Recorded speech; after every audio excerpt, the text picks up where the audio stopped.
Hello everyone, welcome to our channel. आज हम कटोरी वाले ब्लाउज़ की कटिंग करेंगे। उसके लिए देखिए यहाँ पे मैंने नाप का ब्लाउज़ ले लिया है। आज हम इससे नाप लेके कटोरी वाले ब्लाउज़ की कटिंग करेंगे। पहले हम ब्लाउज़ का बैक पार्ट की कटिंग करेंगे, तो उसके लिए यहाँ पे हम ब्लाउज़ को इस तरह से रख लेना है। ब्लाउज़ में हुक या बटन जो भी हो उसे हमें इस तरह से बंद करके ही नाप लेना है। सभी नाप हम इसी तरह से ले लेंगे। देखिए यहाँ पे हम ब्लाउज़ की लंबाई ले लेंगे। तो यहाँ पे ब्लाउज़ की लंबाई 14 इंच है, तो उसमें हमें 1 इंच सिलाई मार्जिन के लिए ऐड कर लेना है। इसीलिए यहाँ पे हम ब्लाउज़ की लंबाई 15.5 इंच लेंगे। अब यहाँ पे हम शोल्डर का नाप ले लेंगे। शोल्डर यहाँ पे 11 इंच आ रहा है, उसका आधा यहाँ पे हम 5.5 इंच शोल्डर ले लेंगे। देखिए इस तरह से हमने अस्तर को 2 फोल्ड करके रख दिया है। अब यहाँ पे हम ब्लाउज़ की लंबाई ले लेंगे। 14.5 इंच हमारी रेडी थी, 1 इंच हमें सिलाई मार्जिन के लिए ऐड कर लेना है। आधा इंच शोल्डर में सिलाई जाएगा और आधा इंच नीचे कमर में सिलाई में जाएगा। अब यहाँ पे हम शोल्डर का मार्किंग कर लेंगे। यहाँ पे शोल्डर 11 इंच था, उसका आधा हम यहाँ पे इस तरह से कर लेंगे। तो यहाँ पे 5.5 इंच हमारा शोल्डर का नाप आया है। 5.5 इंच पर यहाँ पे हमें शोल्डर का मार्क कर लेना है इस तरह से। अब यहाँ से हम आर्म होल की मार्किंग कर लेंगे। तो यहाँ पे हमें 5.5 इंच के शोल्डर लिए हैं, तो यहाँ पे आर्म होल में यहाँ पे 6.25 इंच ले रही हूँ। तो यहाँ पे हम 6.25 इंच पे आर्म होल का मार्क इस तरह से कर लेंगे। अब यहाँ पे हम चेस्ट का मार्क कर लेंगे। तो हम ब्लाउज़ में इस तरह से चेस्ट का नाप ले लेंगे। देखिए यहाँ से हम ब्लाउज़ में चेस्ट का नाप ले लेंगे। इस तरह से हमारे यहाँ पे 19 इंच आया है, तो उसका आधा यहाँ पे हम चेस्ट का नाप ले लेंगे। तो 19 इंच का आधा यहाँ पे 9.5 इंच आता है, तो हम चेस्ट का मार्क यहाँ पे 9.5 इंच पे कर लेंगे।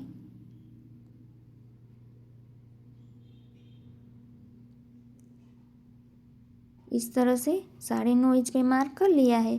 अब यहाँ पे हमें कमर का भी नाप ले लेना है। तो यहाँ ब्लाउज़ में हम इस तरह से कमर का नाप ले लेंगे।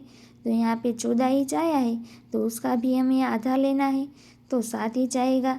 तो 7 इंच पे यहाँ पे हमें कमर का मार्क कर लेना है। और यहाँ पे हमें बैक पार्ट में जो ये टक्स लेते हैं वो हमारा 1 इंच का आएगा, इसलिए यहाँ पे हमें 1 इंच टक्स के लिए ऐड कर लेना है। अब ये दोनों मार्क को हम जॉइंट कर लेंगे।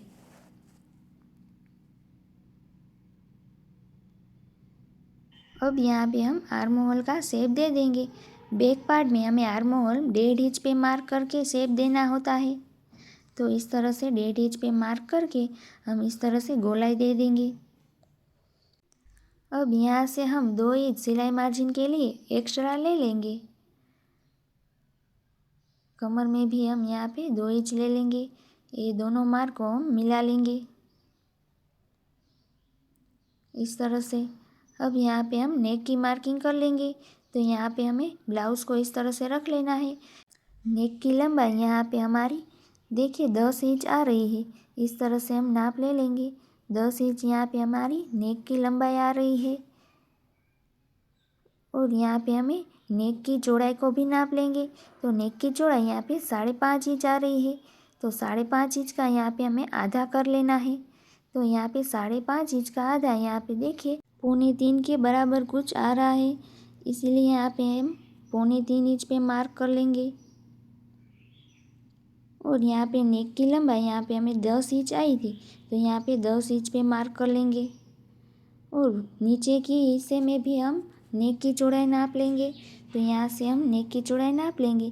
देखिए यहाँ पे 6.5 इंच नेक की चौड़ाई आ रही है, उसका भी आधा देखिए यहाँ पे कुछ 3.25 इंच आ रहा है। तो यहाँ पे हम 3.25 इंच पे इस तरह से मार्क कर लेंगे। ये दोनों मार्क को मिला लेंगे। अब यहाँ नेक का शेप ड्रॉ कर लेंगे। तो यहाँ पे मैं राउंड शेप है, तो राउंड शेप ही इस तरह से ड्रॉ कर रही हूँ। अब हम यहाँ पे ब्लाउज़ से भी सभी मार्क चेक कर लेते हैं कि बराबर है या नहीं। ऊपर देखिए यहाँ पे आधा इंच हमारा सिलाई में जाएगा, नीचे भी आधा इंच सिलाई में जाएगा। और यहाँ पे आर्म होल को भी हमें इस तरह से नाप लेना है। इस तरह से हमें राउंड में ही नाप ले लेना है। यहाँ पर भी देखिए आधा इंच हमारी कवर सिलाई में जाएगा, बराबर ही आया है। इस पार्ट को भी हम इस तरह से नाप लेंगे। यहाँ पर भी हमारा बिल्कुल ही बराबर आ गया है। इसी मार्किंग के साथ यहाँ पे हम ब्लाउज़ की कटिंग कर लेंगे। नेक की कटिंग मैं अभी नहीं करूँगी, फ्रंट पार्ट की कटिंग करने के बाद ही हम बैक पार्ट का नेक कटिंग करेंगे। एक पार्ट कट हो गया है, उसको हम इस तरह से रख लेंगे। यहाँ पे हम 2 इंच पे मार्क कर लेंगे। यहाँ पे लाइन ड्रॉ कर लेंगे। ये लाइन यहाँ पे 1.5 इंच हमारा कटोरी का टक्स के लिए, आधा इंच यहाँ पे हमारी हुकाई पट्टी के लिए। इस लाइन के ऊपर इस तरह से बैक पार्ट को रख लेंगे और यहाँ पे मार्किंग कर लेंगे फ्रंट पार्ट के लिए।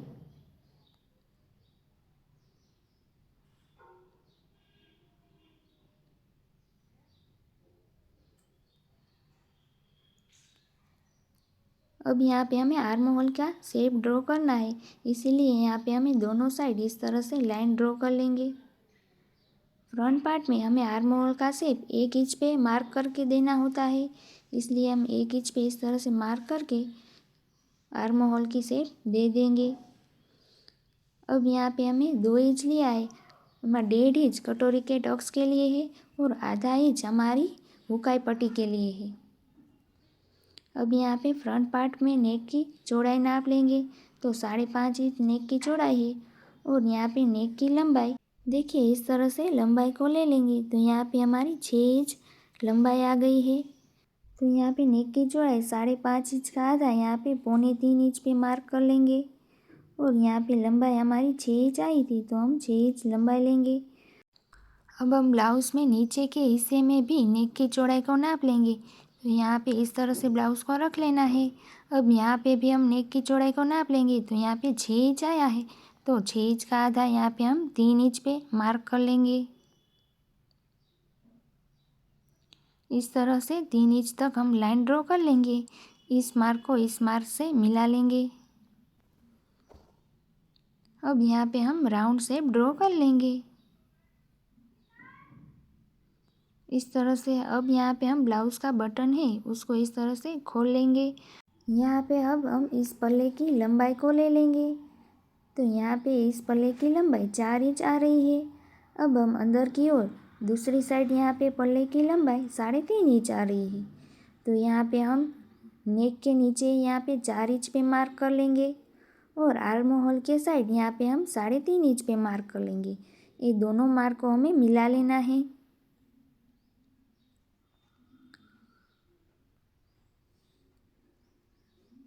अब यहाँ पे हम ब्लाउज़ में कटोरी की लंबाई को भी नाप लेंगे, तो यहाँ से हमें नाप लेना है। तो देखिए यहाँ पे हमारी 5 इंच आया है, तो यहाँ पे हमारा 6 इंच है। 1 इंच यहाँ पे हमें दोनों साइड आधा आधा सिलाई में जाएगा, इसलिए यहाँ पे भी हमारा बराबर आया है। अब यहाँ पे कटोरी की चौड़ाई को नाप लेंगे, तो 5.5 इंच, 1.5 इंच टक्स इसलिए 7 इंच और 1 इंच सिलाई मार्जिन के लिए, इसलिए यहाँ पे हम 8 इंच पे मार्क कर लेंगे। आधा इंच यहाँ पे हमें गाज पट्टी का इस तरह से माइनस करके 8 इंच पे मार्क कर लेंगे। अब यहाँ पे ब्लाउज़ में साइड के पल्ले को भी नाप लेंगे, तो यहाँ पे साइड का जो पल्ला है उसका यहाँ पे 3.5 इंच आ रहा है, उसमें भी हमें 1 इंच सिलाई मार्जिन को ऐड कर लेना है, इसीलिए हमें 4.5 इंच पे यहाँ पे भी मार्क कर लेना है। देखिए यहाँ पे हमें 4.5 इंच ही आ रहा है, मार्क कर लेंगे इस तरह से। अब हम ब्लाउज़ में भी देखिए इस तरह से ऊपर की ओर पल्ला का नाप ले लेंगे, तो देखिए यहाँ पे हमारी 2.5 इंच पल्ला का नाप आया है, तो यहाँ पे हम 2.5 इंच पे मार्क कर लेंगे। अब यहाँ पे हम कटोरी का शेप दे देंगे।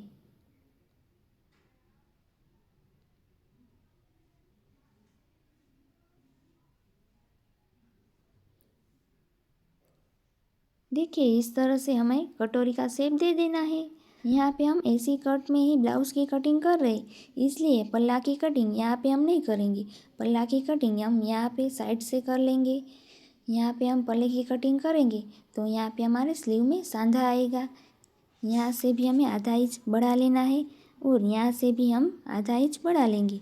इस तरह से कटोरी में सिलाई मार्जिन के लिए इस लाइन को ड्रॉ कर लेंगे।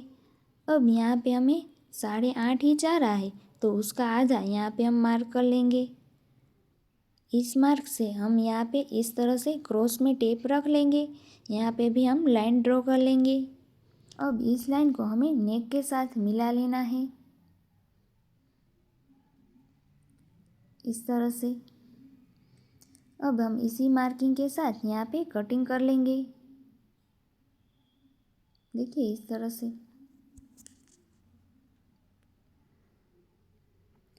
यहाँ पे हम पल्ले की कटिंग करें तो यहाँ पे नीचे की ओर हमें 1 इंच एक्स्ट्रा ले लेना है।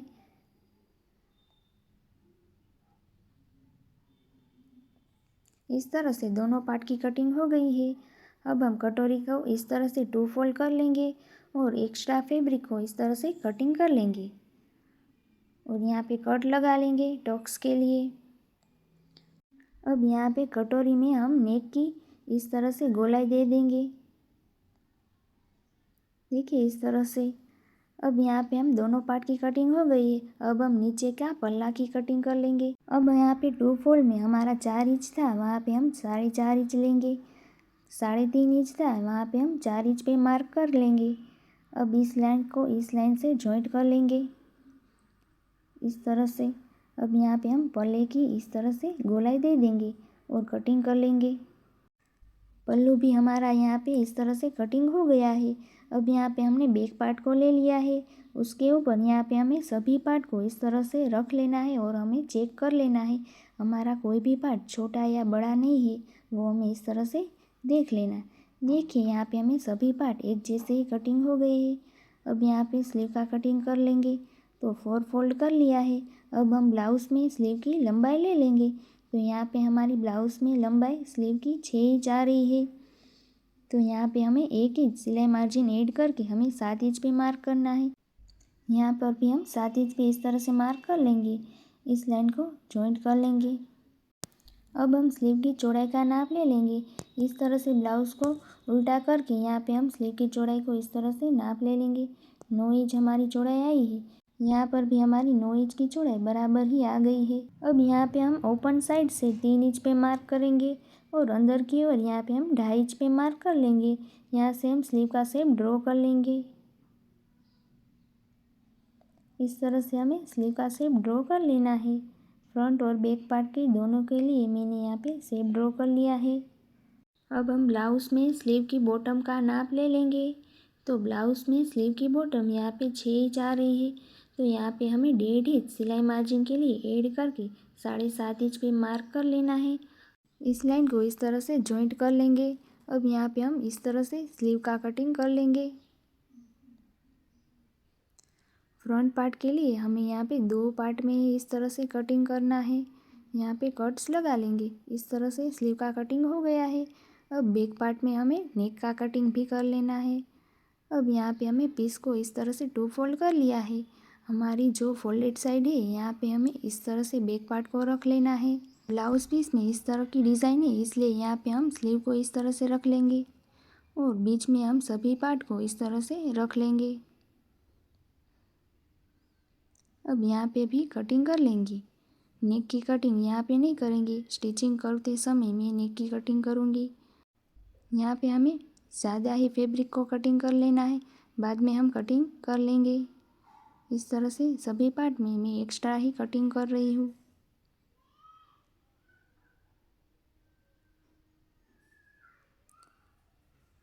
स्लीव में यहाँ पे हमें दोनों साइड पीस लगा लेंगे, तब जाके हमारी स्लीव रेडी हो जाएंगी।